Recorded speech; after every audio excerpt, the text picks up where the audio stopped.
I've been art director on other spin-off Pokemon games like Pokemon Battle Revolution and Pokemon Trozei.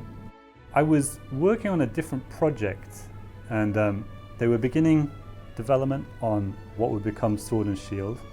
And I would hear from people working on it, oh, we've got something we just want to ask you about. And I'd be pulled away from what I was doing. And yeah, it became pretty clear that they were thinking about England and they wanted my opinion about the English countryside or the culture and stuff like that.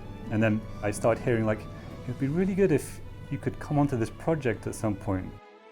When it was decided that I would be the art director for the game, there were two important aims that I had.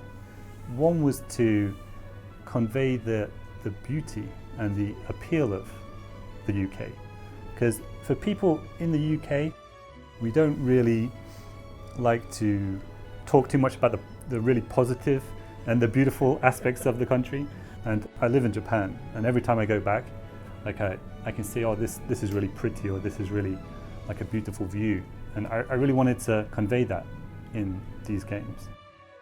The second aim was to convey the true nature of the UK as well, not just the kind of postcard interpretation of the UK.